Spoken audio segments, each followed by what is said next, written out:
Capítulo 10. Hasta ahora he registrado en detalle los acontecimientos de mi insignificante existencia. A los primeros 10 años de mi vida les he dedicado casi otros tantos capítulos, pero esto no ha de ser una autobiografía regular. Solo estoy obligada a invocar a la memoria cuando sé que sus respuestas poseerán algún grado de interés.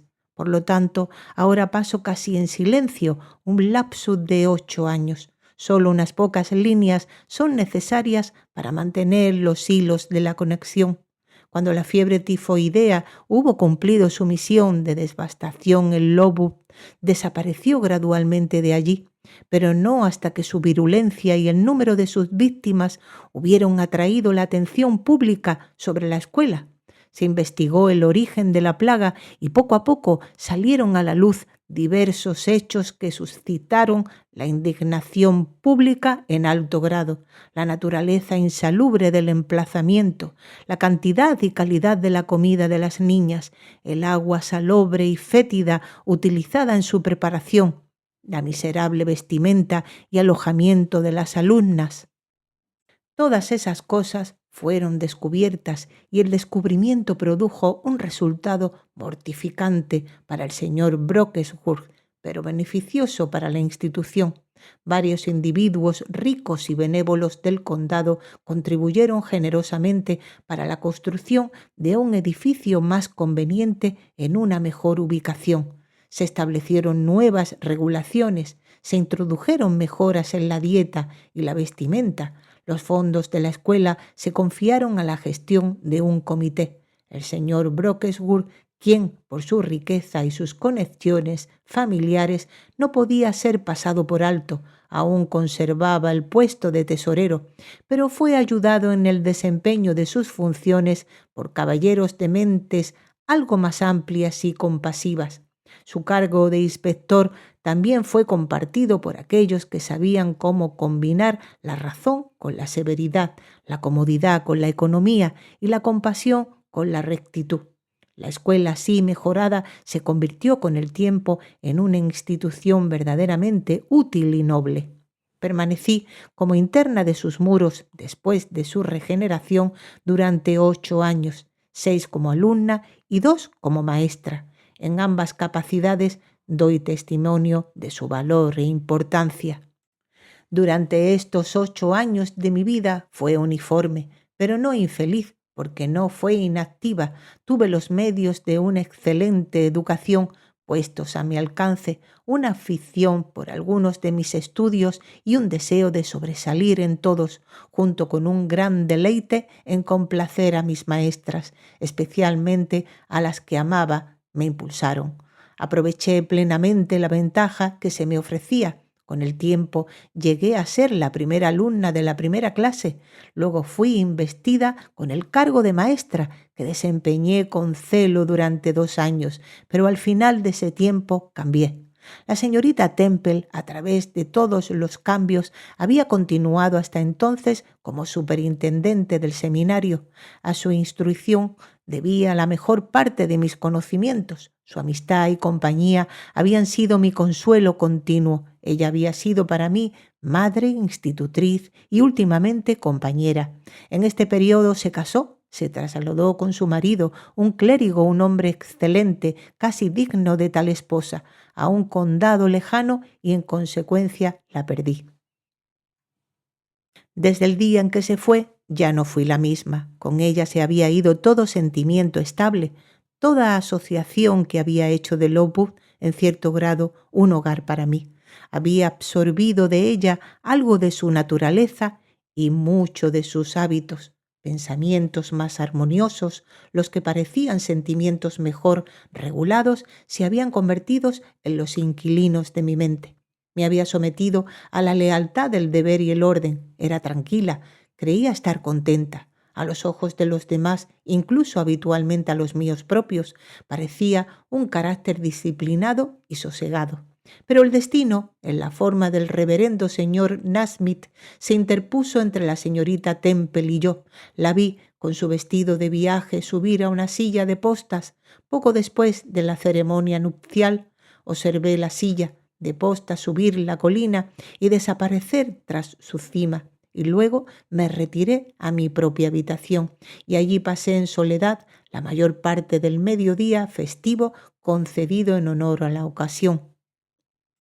Caminé por la habitación la mayor parte del tiempo. Me imaginaba que solo estaba lamentando mi pérdida y pensando en cómo repararla, pero cuando mis reflexiones concluyeron y levanté la vista y descubrí que la tarde se había ido y la noche estaba muy avanzada, otro descubrimiento amaneció en mí, a saber que en el intervalo había sufrido un proceso de transformación, que mi mente se había despojado de todo lo que había tomado prestado de la señorita Temple, o más bien que ella se había llevado consigo a la atmósfera serena que yo había estado respirando en su vecindad, y que ahora me encontraba en mi elemento natural y empezaba a sentir la agitación de viejas emociones. No parecía como si se hubiera retirado un puntal, sino más bien como si un motivo se hubiera ido. No era el poder de estar tranquila lo que me había fallado, sino que la razón para la tranquilidad ya no existía. Mi mundo había estado durante algunos años en Lobo. Mi experiencia había sido de sus reglas y sistemas.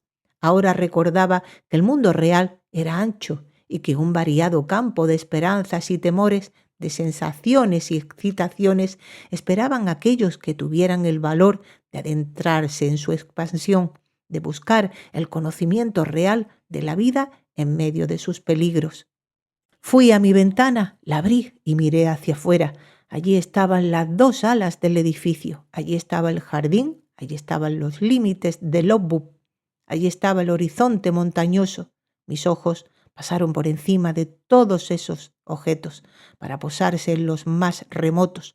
Los picos azules eran esos los que anhelaba superar. Todo dentro de su límite de roca y brezo parecía un terreno de prisión, límites de exilio.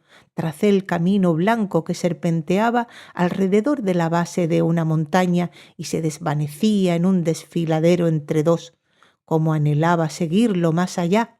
Recordé el tiempo en que había viajado por ese mismo camino en una diligencia. Recordé descender esa colina al crepúsculo. Parecía haber transcurrido una eternidad desde el día que me trajo por primera vez a Lobo y nunca lo había abandonado desde entonces. Mis vacaciones las había pasado todas en la escuela. La señora Reed nunca me había llamado para ir a su casa. Ni ella ni nadie de su familia habían venido a visitarme. No había tenido comunicación por carta o mensaje con el mundo exterior. Reglas de la escuela, deberes de la escuela, hábitos y nociones de la escuela, y voces y rostros y frases y vestimentas y preferencias y antipatías. Eso era lo que yo conocía de la existencia y ahora sentía que no era suficiente. Me cansé de la rutina de 8 años en una sola tarde. Deseaba la libertad. Por la libertad jadeaba. Por la libertad pronuncié una plegaria. Pareció esparcirse en el viento que soplaba débilmente entonces. La abandoné y formulé una súplica más humilde, por un cambio, un estímulo. Esa petición también pareció ser barrida hacia el espacio vago. Entonces, grité medio desesperada, concédeme al menos una nueva servidumbre. Aquí una campana, que tocaba la hora de la cena, me llamó abajo. No fui libre de reanudar la cadena ininterrumpida de mis reflexiones hasta la hora de acostarme. Incluso entonces, una maestra que ocupaba la misma habitación que yo me mantuvo alejada del tema al que anhelaba volver, con una prolongada efusión de charla trivial, como deseaba que el sueño la silenciara. Parecía como si supiera volver a la idea que había entrado por última vez en mi mente mientras estaba en la ventana. Alguna sugerencia ingeniosa surgiría para mi alivio. Y la señorita Gris roncó por fin. Era una galesa corpulenta y hasta ahora sus habituales sones nasales nunca habían sido considerados por mí más que como una molestia. Esta noche aclamé las primeras notas profundas con satisfacción. Estaba libre de interrupciones. Mi pensamiento a medio borrar revivió al instante. ¿Una nueva servidumbre? ¿Hay algo en eso? Soliloquicé mentalmente, entiéndase, no hablé en voz alta. Sé que lo hay. ¿Por qué no suena demasiado dulce? No es como palabras como libertad, excitación, disfrute, sonidos deliciosos en verdad, pero no más que sonidos para mí, y tan huecos y fugaces que es una mera pérdida de tiempo escucharlos. Pero, ¿servidumbre? Eso debe de ser un hecho. Cualquiera puede servir. He servido aquí 8 años. Ahora todo lo que quiero es servir en otro lugar. ¿No puedo conseguir tanto de mi propia voluntad? ¿No es factible? Sí, sí, el fin no es tan difícil. Si tan solo tuviera un cerebro lo suficientemente activo para descubrir los medios de alcanzarlo. Me senté en la cama para despertar a dicho cerebro. Era una noche fría, me cubrí los hombros con un chal y luego procedí a pensar de nuevo con todas mis fuerzas. ¿Qué quiero? ¿Un nuevo lugar? ¿Una nueva casa? ¿Entre nuevos rostros? ¿Bajo nuevas circunstancias? Quiero esto porque no sirve de nada querer algo mejor. ¿Cómo hace la gente para conseguir un nuevo lugar? ¿Recurren a amigos? Supongo. Yo no tengo amigos. Hay muchos otros que no tienen amigos, que deben buscar por sí mismos y ser sus propios ayudantes. ¿Y cuál es su recurso? No podía decirlo, nada me respondía. Entonces ordené a mi cerebro que encontrara una respuesta y rápidamente trabajó y trabajó más rápido. Sentí las pulsaciones palpitar en mi cabeza y en mis sienes, pero durante casi una hora trabajó en el caos y ningún resultado salió de sus esfuerzos. Febril por el vano trabajo, me levanté y di una vuelta por la habitación. Descorrí la cortina, noté 1 o 2 estrellas, tiritité de frío y volví a meterme en la cama.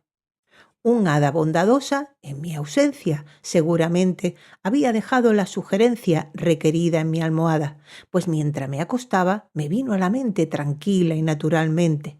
Quienes buscan empleo ponen anuncios. Debes poner un anuncio en el Herald de Shire. ¿Cómo? No sé nada de poner anuncios. Las respuestas surgieron ahora suaves y prontas. Debes incluir el anuncio y el dinero para pagarlo en un sobre dirigido al director del Herald. Debes echarlo en la primera oportunidad que tengas, en el correo de Loughton. Las respuestas deben dirigirse a Jane Eyre, en la oficina de correos de allí. Puedes ir a preguntar en una semana aproximadamente, después de enviar tu carta, si ha llegado alguna, y actuar en consecuencia. Repasé este plan 2, 3 veces. Luego fue digerido en mi mente. Lo tenía en una forma clara y práctica. Me sentí satisfecha y me quedé dormida. Con las primeras luces del día ya estaba en pie. Tenía mi anuncio escrito, metido en el sobre y con la dirección puesta antes de que sonara la campana para despertar a la escuela. Y el anuncio decía así: una joven dama acostumbrada a la enseñanza desea encontrar un puesto en una familia particular donde los niños sean menores de 14 años. Pensé que, como apenas tenía 18 años, no sería conveniente encargarme de la guía de alumnos más cercanos a mi edad. Está cualificada para enseñar las ramas usuales de una buena educación inglesa, justo con francés, dibujo y música. En aquellos días, lector, este ahora estrecho catálogo de habilidades se habría considerado tolerable y completo. Dirigirse a Jane Eyre, oficina de correos Loughton. Este documento permaneció encerrado en mi cajón todo el día. Después del té, pedí permiso a la nueva superintendente para ir a Loughton con el fin de realizar algunos pequeños encargos para mí y 1 o 2 de mis compañeras maestras. El permiso fue concedido de buen grado. Fui. Era un paseo de 2 millas y la tarde estaba húmeda, pero los días aún eran largos. Visité 1 o 2 tiendas. Eché la carta en la oficina de correos y regresé bajo una fuerte lluvia, con las ropas chorreando, pero con el corazón aliviado. La semana siguiente pareció larga, sin embargo, llegó a su fin, como todas las cosas sublimes, y una vez más Hacia el final de un agradable día de otoño me encontré a pie en el camino hacia Loughton. Era un sendero pintoresco, por cierto, discurría a lo largo del arroyo y a través de las curvas más dulces del valle, pero aquel día pensé más en las cartas que podrían o no estar esperándome en el pequeño burgo al que me dirigía, que en los encantos de la pradera y el agua. Mi recado ostensible en esta ocasión era que me tomaran medidas para un par de zapatos, así que despaché en ese asunto primero y cuando terminé crucé la pequeña y tranquila calle desde el zapatero hasta la oficina de correos.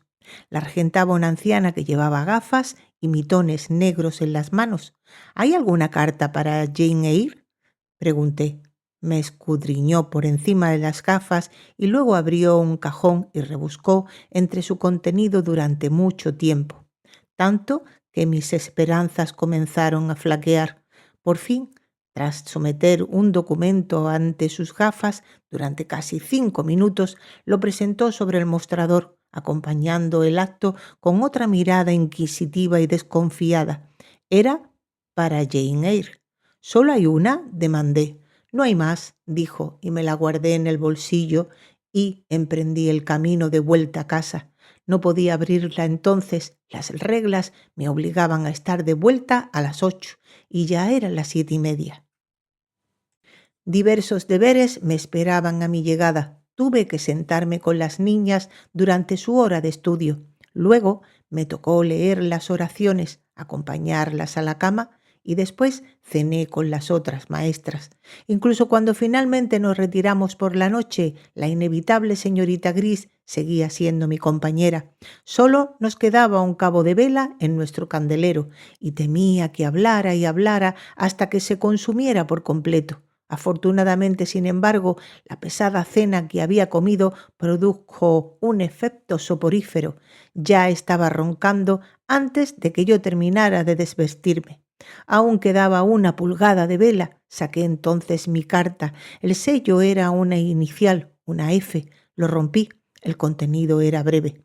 Sí, Jane Eyre, que se anunció en el Herald de Shire del pasado jueves. Posee las actitudes mencionadas y si está en condiciones de dar referencias satisfactorias en cuanto a carácter y competencia, se le puede ofrecer un puesto donde hay una alumna, una niña menor de 10 años y donde el salario es de 30 libras anuales. Se ruega a Jane Eyre que envíe referencias, nombre, dirección y todos los detalles a la dirección señora Fairfax, Thornfield, cerca de Millcote, Shire. Examiné el documento durante mucho tiempo. La letra era anticuada y bastante insegura, como la de una dama de edad avanzada. Esta circunstancia fue satisfactoria. Un temor privado me había acechado que al actuar así por mi cuenta y bajo mi propia guía, corría el riesgo de meterme en algún lío y sobre todo deseaba que el resultado de mis esfuerzos fuera respetable, adecuado, en regla. Ahora sentía que una dama de edad avanzada no era un mal ingrediente en el asunto que tenía entre manos. Señora Fairfax. La vi con un vestido negro y cofia de viuda, frígida quizás, pero no descortez. Un modelo de respetabilidad inglesa de edad avanzada. Thornfield, ese sin duda era el nombre de su casa. Un lugar pulcro y ordenado, estaba segura, aunque fracasé en mis esfuerzos por concebir un plano correcto de las instalaciones. Millcote, Shire. Repasé mis recuerdos del mapa de Inglaterra. Sí, lo vi. Tanto el condado como la ciudad Shire estaba a 70 millas más cerca de Londres que el remoto condado donde ahora residía. Eso era una recomendación para mí. Ansiaba ir a donde hubiera vida y movimiento. Millcote era una gran ciudad industrial, un lugar bastante ajetreado sin duda. Tanto mejor, sería un cambio completo al menos. No es que mi fantasía estuviera muy cautivada por la idea de largas chimeneas y nubes de humo, pero argumenté, Thornfield probablemente estará bastante lejos de la ciudad. Aquí el cabo de la vela se consumió y la mecha se apagó. Al día siguiente había que dar nuevos pasos. Mis planes ya no podían limitarse a mi propio pecho. Debía comunicarlos para lograr su éxito.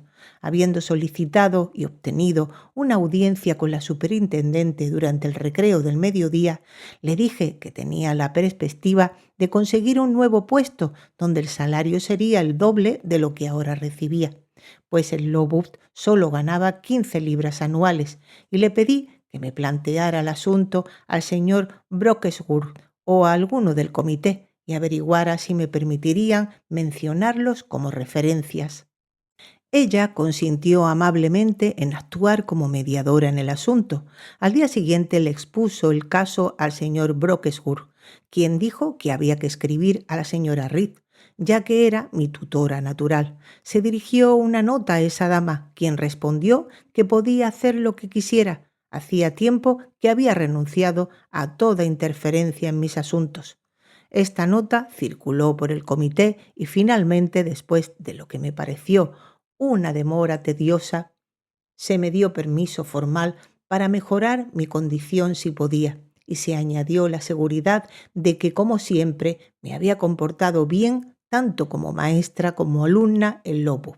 Se me proporcionaría de inmediato un certificado de carácter y capacidad firmado por los inspectores de esa institución.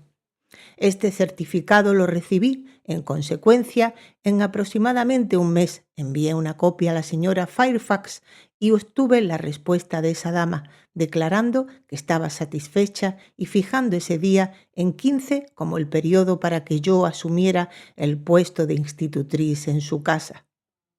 Ahora me ocupé en los preparativos. La quincena pasó rápidamente. No tenía un vestuario muy grande, aunque era adecuado a mis necesidades, y el último día fue suficiente para hacer mi baúl, el mismo que había traído conmigo hacía 8 años desde Gateshead.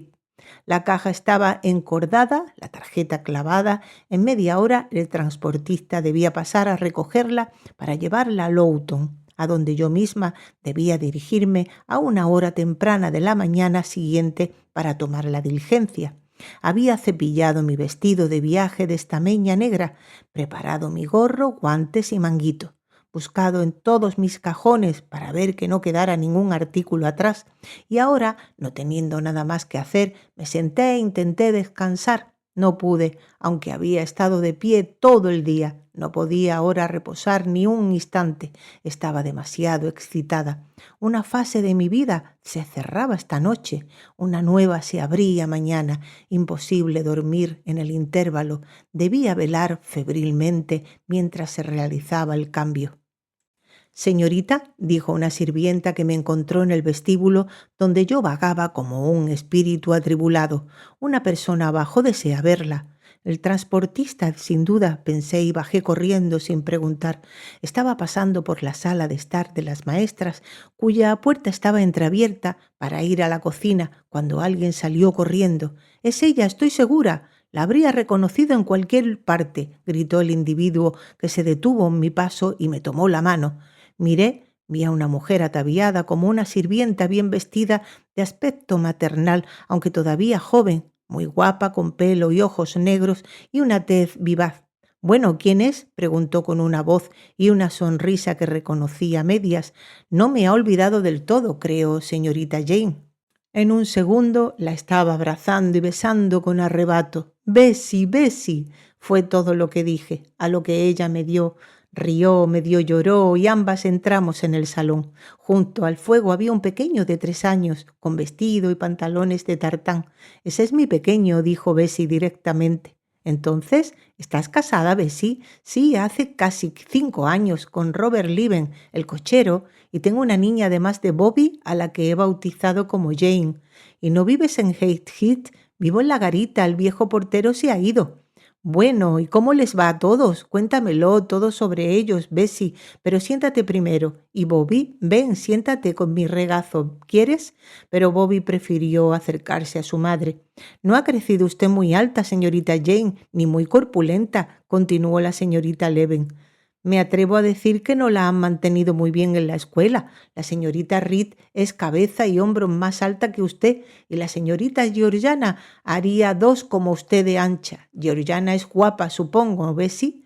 Mucho. Fue a Londres el invierno pasado con su mamá y allí todo el mundo la admiraba y un joven lord se enamoró de ella, pero los parientes de él se oponían al matrimonio. ¿Y qué te parece? Él y la señorita Georgiana planearon fugarse, pero los descubrieron y los detuvieron. Fue la señorita Reed quien los descubrió. Creo que estaba envidiosa y ahora ella y su hermana se llevan como el perro y el gato, siempre están discutiendo. Bueno, ¿y qué hay de John Reed?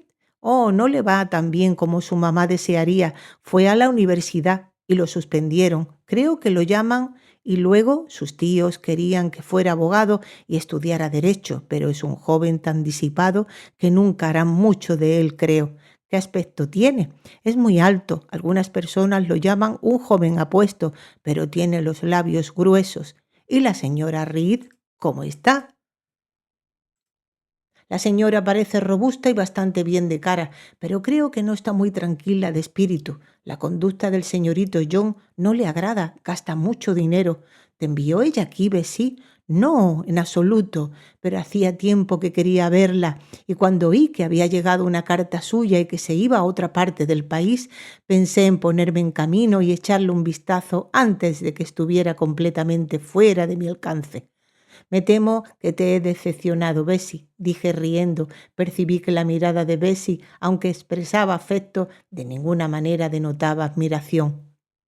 No, señorita Jane, no exactamente. Es usted bastante distinguida, parece una dama, y es todo lo que esperaba de usted. No era usted una belleza de niña. Sonreí ante la franca respuesta de Bessie. Sentí que era correcta, pero confieso que no me era del todo indiferente su significado. A los 18 años la mayoría de la gente desea agradar y la convicción de que no tienen un exterior propenso a secundar ese deseo no trae más que insatisfacción. Me atrevo a decir que es usted muy inteligente, sin embargo, continuó Bessie a modo de consuelo. ¿Qué sabe hacer? ¿Sabe tocar el piano? Un poco. Había uno en la habitación. Bessie fue y lo abrió, y luego me pidió que me sentara y le tocara una melodía. Toqué uno o dos valses y quedó encantada. Las señoritas Reed no sabían tocar tan bien, dijo exultante. Siempre dije que la superaría en conocimientos. ¿Y sabe dibujar? Eso es uno de mis cuadros, Bessie, sobre la chimenea. Era un paisaje a la acuarela del que le había hecho un regalo a la superintendente en agradecimiento por su amable mediación con el comité en mi nombre y que ella había enmarcado y acristalado.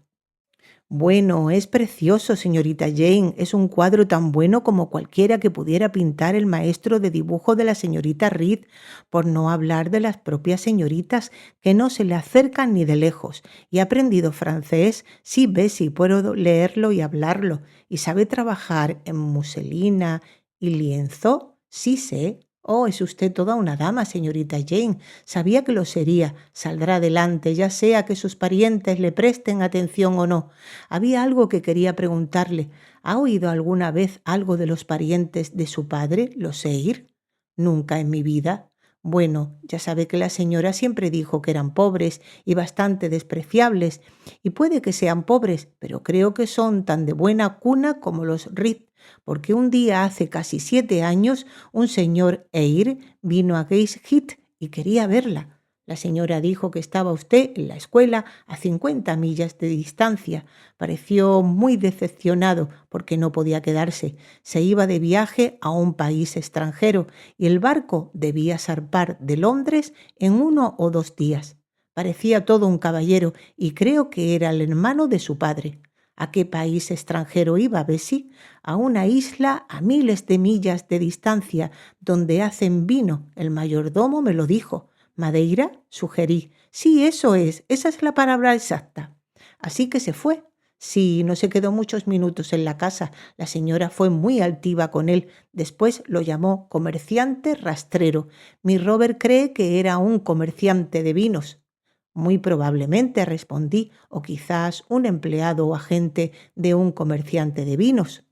Bessie y yo conversamos sobre los viejos tiempos durante 1 hora más y luego tuvo que dejarme. La vi de nuevo por unos minutos a la mañana siguiente en Lowton, mientras esperaba la diligencia. Nos separamos finalmente en la puerta de la posada de Brockesworth Arms. Cada una tomó su camino. Ella partió hacia la cima de los Buffel para tomar el transporte que le llevaría de vuelta a Hayskit. Yo subí al vehículo que me llevaría a nuevos deberes y a una nueva vida en los desconocidos alrededores de Millcote.